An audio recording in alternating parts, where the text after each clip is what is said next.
بسم الله.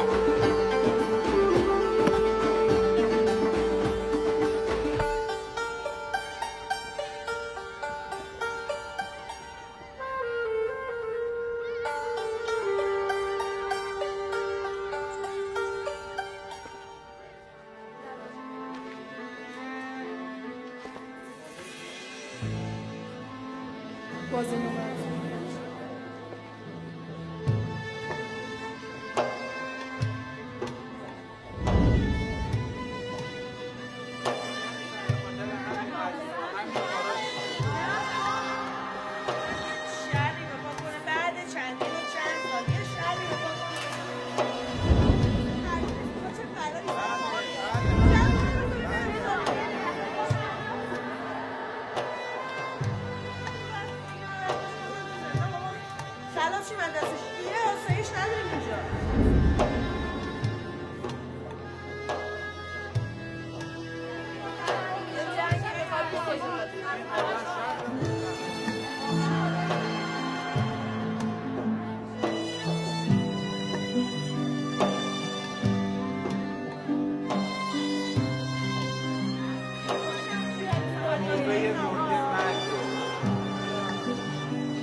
میگفت مهیارم چه روز چه شب چه نصف شب وقت سحر هر وقت و بی وقتی که اومد بهش بگی مهیار اون که تا حالا کردی دیگه نکن، از این به بعد اون کارهایی رو که نکردی بکن.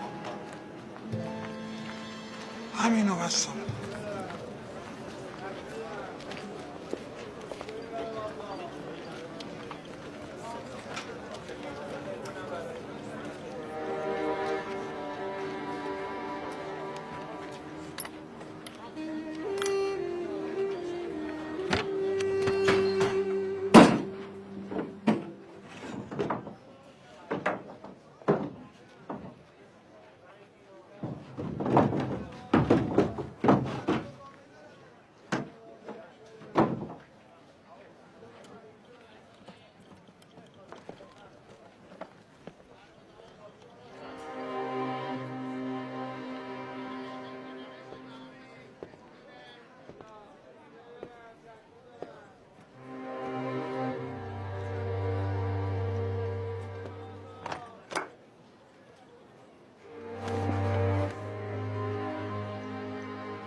بالاخره بعد از یه هفته اومد. اعوذ بالله من الشیطان الرجیم. مهیار دزد و پینه دوزی؟ محال ممکنه یک کاسه زیر نیم کاسش نباشه. حالون کجش ببین از خود واپرس بارش چه و آن کجا ز پشتش افتاد. نه؟ گفتی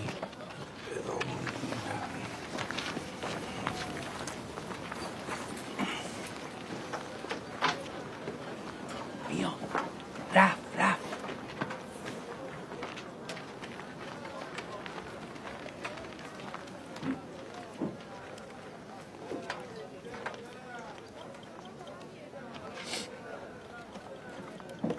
بیا بیرون.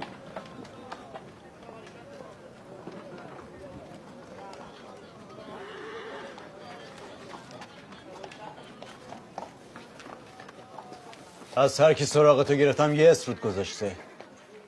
دزد، راهزن، عیار، طرار، یاغی، آدمیزادی یا به قول آقا کلونتر لغتنامه شرارت. گفتم بیا بیرون.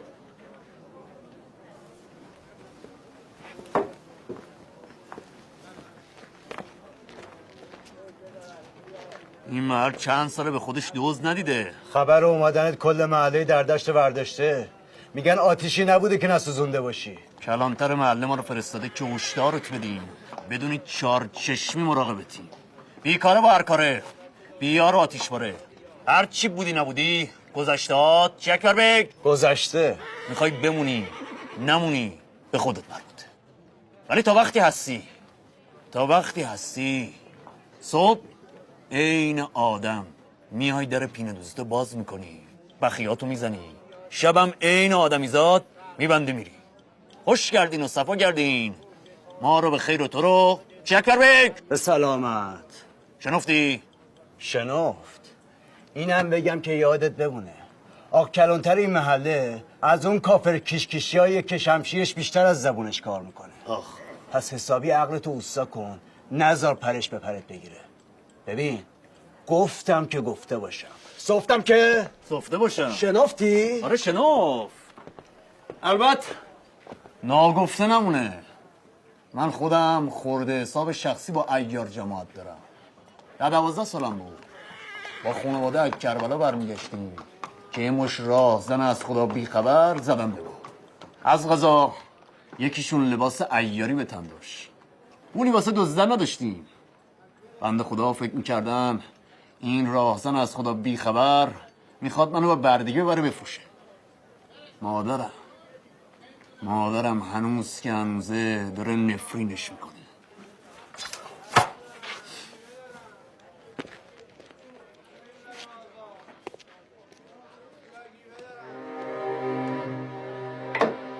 چهار ستون آدمواری یا به قول خودت عیاری. سکوت برای تفکر آفریدگار رو حاضر و ناظر دیدن. وفای وقت و پیمان در هر وضعیت، هر اندازه صعب و دشوار.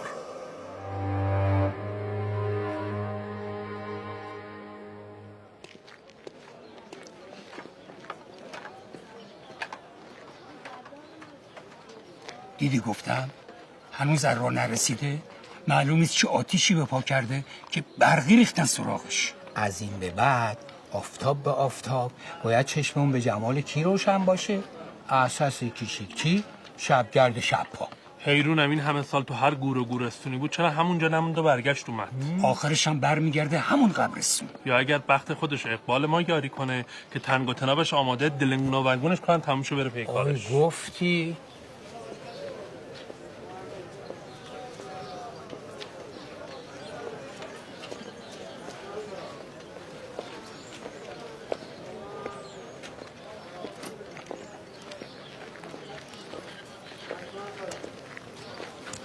خارجی بوده.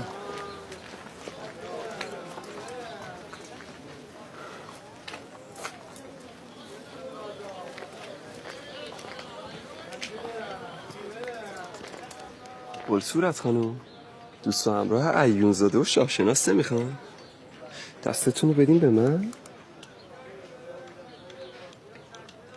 نمیدین؟ داری چه غلطی میکنی؟ دستمو ول کن. فقط بینم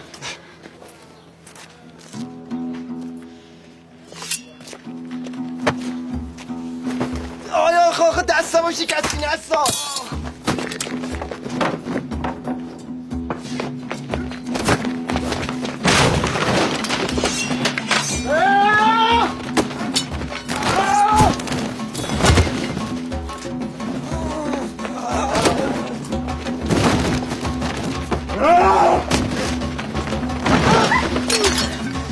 مهیار بگم همون که خاتون رو نجات داد.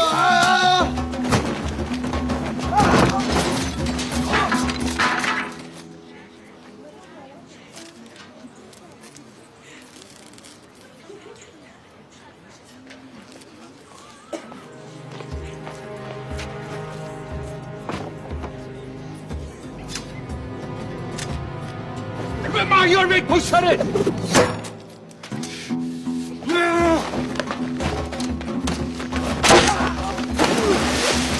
یاقی های چه خبر اینجا؟ رسیده و نرسیده، عرقت هنوز خوش نشده، آشوب پا کردی باخت و نس. ببود بک اینجا چه میکنی؟ یاقی نمیدونه با کی دارم. این شلغم نفساس. شما با رفقاتون تشریف ببرید، ما راستوریستش میکنیم. بفرم. چی کار میکنید؟ اینا مزاحم من شدن، همه شاهدن. این جوونمرد منو نجات داد. مردم چرا حرف نمیزنید؟ بله ما هم شاهدیم. این محله کلونتر داره، حرفی دارید به اون بزنید. را بیفت. گفتم را بیفت.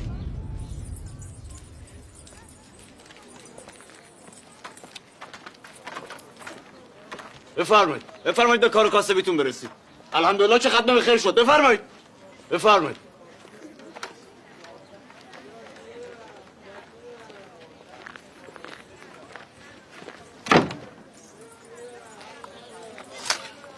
های تنه لشا جمع کنید برین.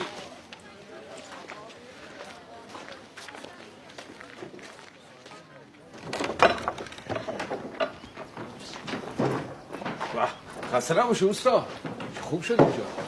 تموم شد داره؟ گفته بودم یه هفته همه جا رو برام بده. یه هفته تموم و کاره ما هم تموم شد. دست بازود درد نکنه. موزه تمام بدم؟ کاری نکردم. اگه هم یه هوا قابل داره نه برای کار و زندگی و موز. به خاطر خدا بیامرز شیخ ابوالقاسم بگردی. خدا بیامرزه. تو که دست آخر موزتون میگیری استاد. قشنگ تعارف می‌کنی دیگه. بیا. قرارمون 50 دینار بود دیگه، نه بیا. این 5 تا 10 دیناری مجموعاً 50. عجله نبود. بیشتر از اینا مدیون محبت و خدا بیامرزم. موزتون میگیری بعد میگه عجله نبود. افسون بی شمخان اینجا چیکار میکنی تو؟ سلام، نخسته با خاتون اومدیم. از قمشه؟ چقدر کثیف اینجا، کلی کار داره. قرار نبود اینجا تموم شد تازه من خبر کنم بعد بیاید. خاتون کو؟ همینجا پشت در دزد دل کجاست؟ خاتون قربون قدمتون صفا آوردید. امروز چرا اومدی خاتون؟ چهلم شیخ احمد رو که گرفتم دلم دیگه تو اون خونه طاقت نداره. نور بخیر بهشون بباره، آخه اساس نداره. خونه رو میگم. طوری نیست، با همین مختصر سر میکنیم. خاتون خوش اومدی. نمیدونی چقدر بدون شما سخت گذشت، به خصوص که دور برت یه مش آدم زبون نفهم مدعی هم باشن. دزد دل بکن. دلم برای تو خیلی تنگ شده. اگه تلخ زبونی تو کم کنی راستی بهترین همدم دنیایی. شنفتی؟ بهترین همدم دنیا. اگه میگم خاتون کار چیکار کردی؟ رو براش کردی راش انداختی اومدی؟ من که سررشته از نساجی ندارم، همونطوری ولش کردم اومدم. الان موقع این حرفاست؟ نمیبینی خسته است؟ برو شربت بیار. کمخال. ولی خاتون به نظرم کارگاه رو باید منتقل کنی بیاری اصفهان. چرخش باید به چرخه دیگه. بالاخره 7-8 تا کارگرن، چششون به دست شماست. خودت هم خرج داری نه؟ تا خدا چی بخواد. بیا.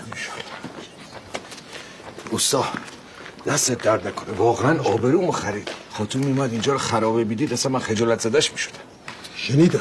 چیو؟ شنیدم برای مهیار دردسر درست کردن، به نفع شهادت دادی. اون پالوندوز و همسایه‌هاش که فقط تماشا کردن و پا پیش نذاشتن رو حسابی از رو بردی. زورم اومد دیگه. آخه سختشون بود حتی برن در دکونشو ببندن. بابا قدیما کاسبا مراقب مال اموال هم بودن. حالا درسته که 4 تا کفش پاره اونجا افتاده کسی نمیاد بدزده، ولی کاسب باید معرفت داشته باشه. با اجازهت. به سلامت، خوش اومد. خسته نباش. خوش اومد. بله خود. اسباغر چی میگفت؟ کی براش دردسر پیش اومده که در دکونشو بستی؟ مهیار بیگ. همون که تو بیابون به دادتون رسید. آخه تو بازار پینه دوزی داره دیگه. دم دکونش پشت یه زن بی پناه در اومد. غریبه بود زنه. چند تا جوون مزاحمش شدن، خنجر کشته بودن میخواستن نوکرشو بزنن بکشن. مهیار بیگ ولی خوب پشتش در اومد. یکی از جوونا پسر کلانتر محله. کلانتر محلم که وصل بشه. حالی قاب. اون مرد حق حیات به گردن من داره. اگه تا صبح آزادش نکنن خودم میرم پیش داروغه.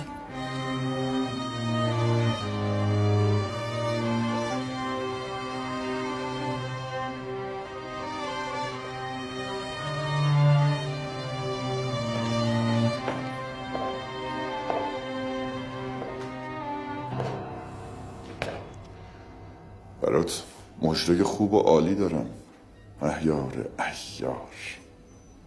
نمیدونم چه مرگمه، به چه دلیل، برای گوشمالی پسرم یا به هر علت دیگه ای میخوام پادرمیونی کنم نحوه اون نوع اعدام در ملأ عام رو به عهده خودت بسپرم. تنابه‌دار، تیربارون یا گردن زدن، هر کدومش که خودت میپسندی. به نظر من گردن زدن بهتر از اون دوتای دیگه است. درسته یه کمی هولناکه ولی درد نداره. ظاهرش ترسناکه ولی تو یه لحظه است راحت میشه. طبیب حکیما میگن قطع عضو ناگهانی با یه جور بی‌حسی همراهه. جدا کردن سر از تن تو یه لحظه که هستن جای خود هیچ چیزی نمیفهمی. حالا کدومش؟ تنابه‌دار، تیربارون یا گردن زدن؟ اگه بهت پیغام ندادم تو محله‌ای که من کلانتر و مسئول نظم و امنیتشم دست از پا خطا نکنی. شنیدم مال این محله بودی، کلی هم آتیش سوزوندی، 10 سالم گم و گور بودی، اما حالا میبینم شنیدن کی بابت مانند دیدن. چرا برگشتی؟ به خاطر مادرم. اون که مرده بود چرا نرفتی؟ نمیمونم، چند روز دیگه میرم. اصلا نباید برمیگشتی. الان دیگه این مملکت مال شاه عباسه، شهر مال داروغه است، محل درداشتم مال من. فقط میخوام بدونی که هنوز پات به اصفهان نرسیده، خبر قدوم مبارکت به گوش ما رسیده بوده. مصداق همون که گفتن گر بر سر خاشاک یکی پشه به جنبت، جنبیدن آن پشه عیان در نظر ماست. اما شرط آزادیت، رک و راست و بیرو در وایسی بخوام بهت بگم اینه: جریمه شلوغ کردن و غافل بودنت هم همون جنبیدن هر پشه عیان در نظر ماست. جناب کلانتر، تو محلت یه جونور هست خیلی از پشه گنده تره، تا الان هم دستگیر نشده. از کجا شنیدی؟ نشنیدم، دیدم.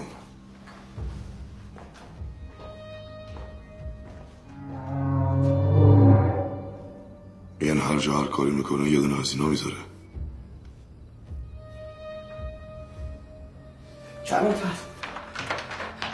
کلانتر از طرف داروغه اومدن.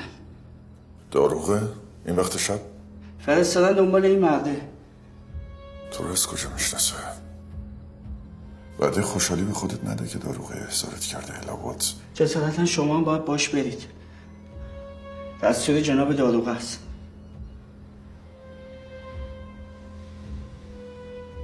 باز کن. چشم.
سلام جناب داروغه. خوش اومد مقصود بک. حکمن مشغول سرکشی تو بازار دردشت بودی؟ بله مشغول سرکشی بودم، ولی جناب رستم بیگ نگران نباشن، شبگردها مراقبن.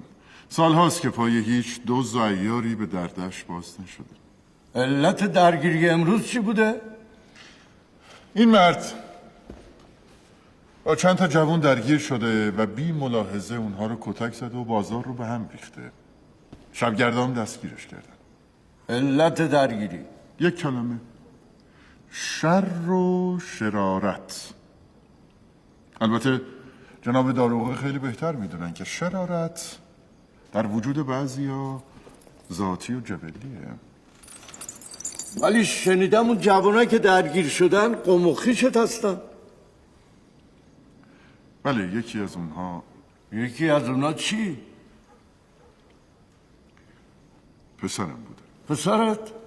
اونایی دیگه کیه؟ رفقاش. تو به عنوان کلانتر دردش میگی این مرد مقصره، درسته؟ بیشک مقصر این قلچماق و معلوم الحاله. ولی اون زن روایت دیگه ای داره. کدوم زن؟ بگید بیاد تو.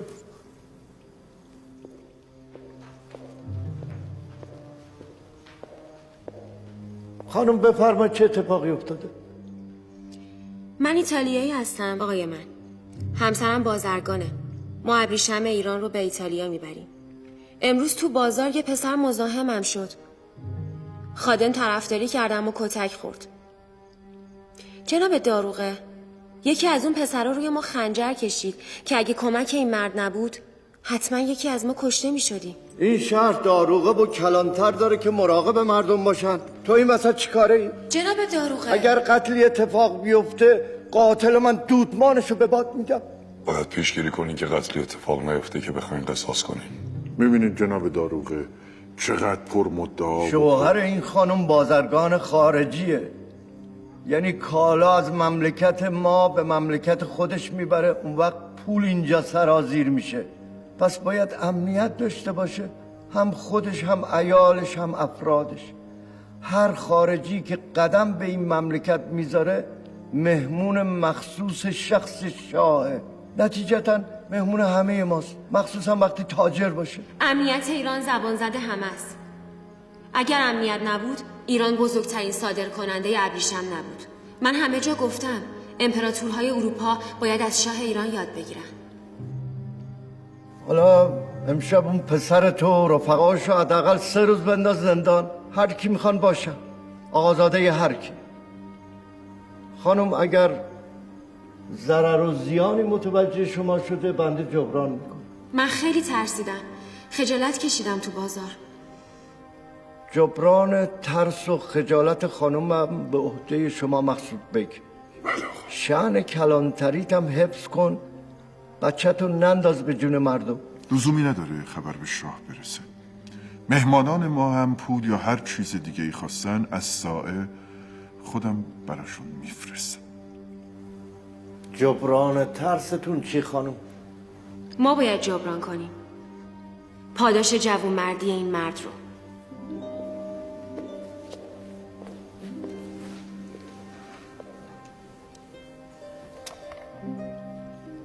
دسته این خنجر هندی عاج فیله. هدیه من و همسرم برای شما. ما برای مردونگی و مهمان نوازیمون مزد نمیگیریم. من همیشه شما رو توی کلیسا دعا میکنم. با اجازه جناب داروغه. شاه تا ابریشم زربب به مهمونش هدیه نکنه اجازه مرخصی نمیده. اون پارچه رو بیارید.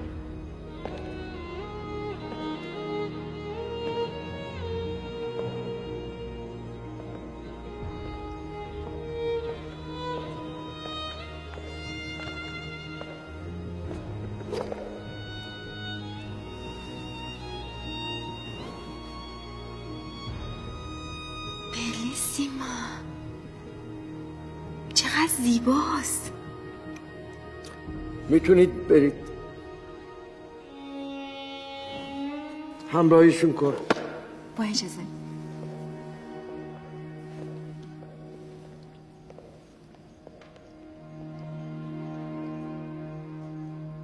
چه کردی؟ دستگیرش میکنم. کی؟ یکی از اساسات دوباره دیده که اموال دزدی جونور سر از قبرستون در آورده. اینم روش بود. نمیدونم از بد بیاریته که جونور همیشه تو محله تو میچرخه یا از بیارزگیته که اونجا رو پاتوق کرده. پیداش میکنم. پیداش کن که اگه به گوش شاه برسه من و تو و جد آبادمون رو ول نمیکنه. حالا بریم. بله خورم.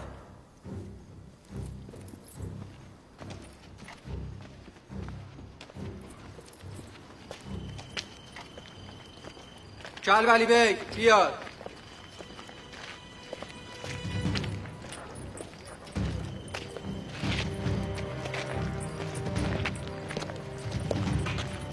عیار بیگ.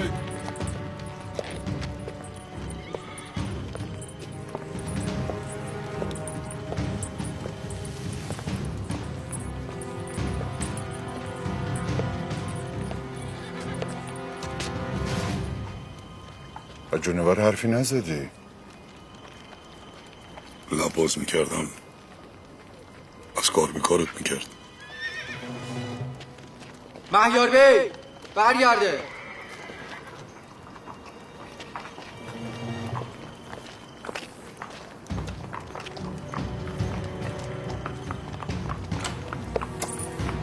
فقط مهیار بی.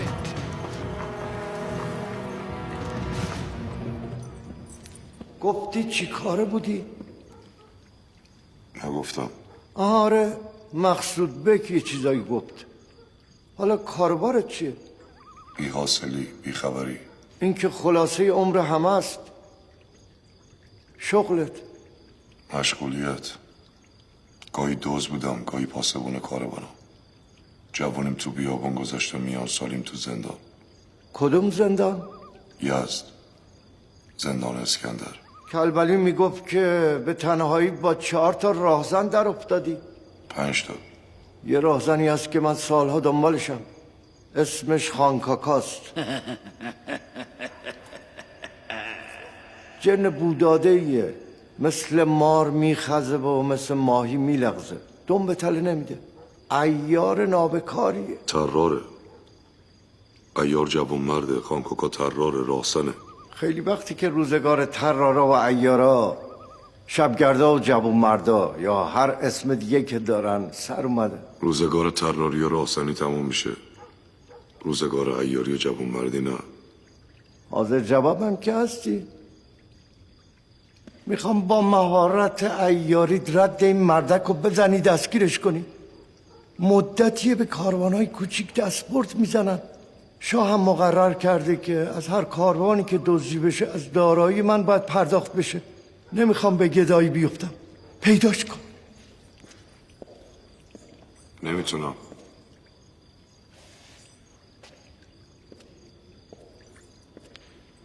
اگه راهزنا رو پیدا کنی کلانتر یه محله میشی با ماهی عباسی دستمزد، یعنی 200 دینار. من نه راهزنم نه پاسبون.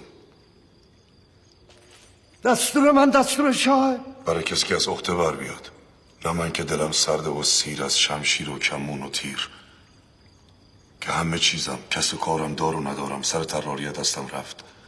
پدرم مادرم جوونیم خوشنامیم گمنامی و قرب و همه چیم. کنج دکه مشغولیت شغل پدرم پینه دوزی راه بهتریه برام تا هر جا و هر کار دیگری. پینه دوزی برای تو چی میتونه داشته باشه؟ لطف و صفای قناعت، عطر عبادت و ارادت خالصانه پدرم. قناعت و ارادت و از این جور نقل ها حالا حرفیه، اما بذار یه چیزی من به تو بگم. طبق قانون شاه اگر اموالی از دزد گرفته بشه 1/3 حق من. در مورد این خانکاکا هر چی گیرت اومد مال تو. قبوله؟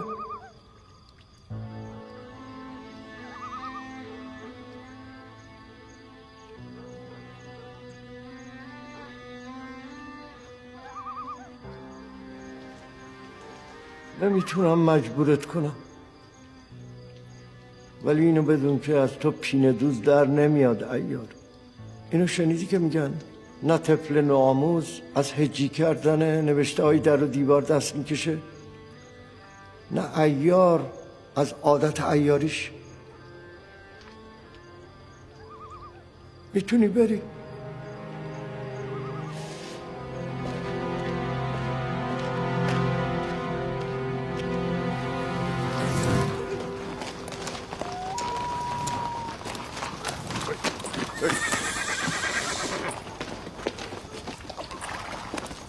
ولی هنوز اینجایی مقصود بیک؟ چه خبر بود؟ داروغه میخواست مهیار رو مأمور گرفتن خانکاکا کنه. اون که خودش راهزن بوده. او شاید بهتر بتونه جای راهزنا رو پیدا کنه. این کار توهینه به توی کلبلی بیک. یا اون تفنگچه بودی وسط بیابونا، حالا یه راهزن از نانفس افتاده رو برات شاخ میکنن، یه پینه پار دوز دون تراز ادبار.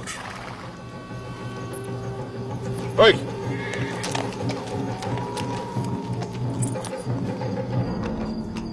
سلام کنن. بهبود بهبود کجاست؟ طبق معمول در حال خوردن خوابیدن کله شقی. دلارام؟ خونه دیوان بیگی، مهمون دخترشه. بهبود! اگه جویای احوال باشی خودم هم خوبم.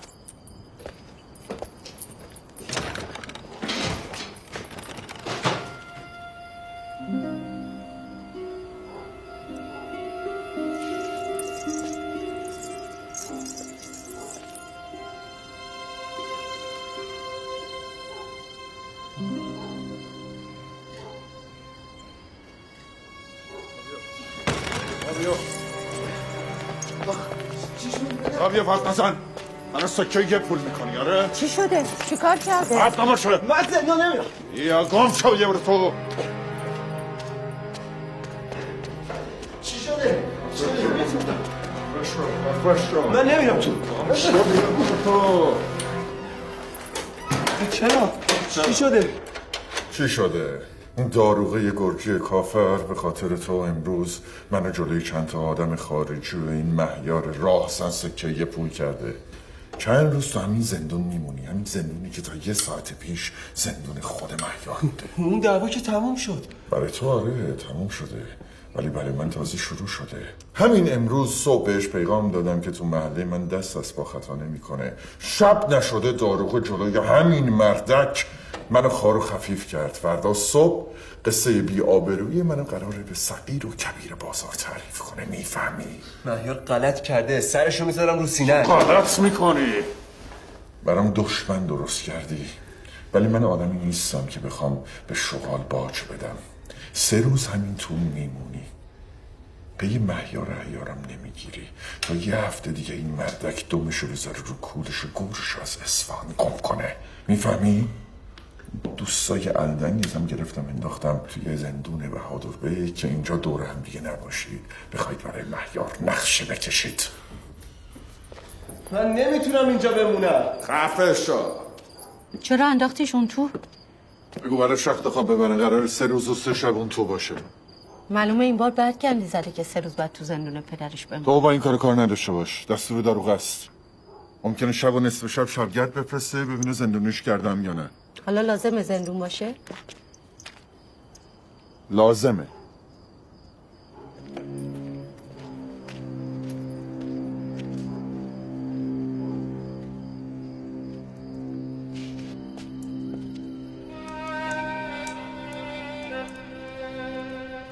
مادرت این دم آخری این کلید رو به من داد، گفت اگه بچه‌م برگشت پشت درنم.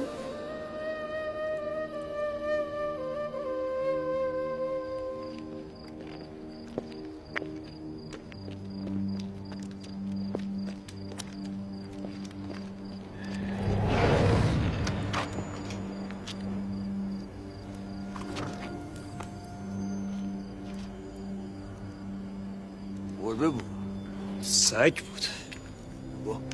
پشت چخه بیبری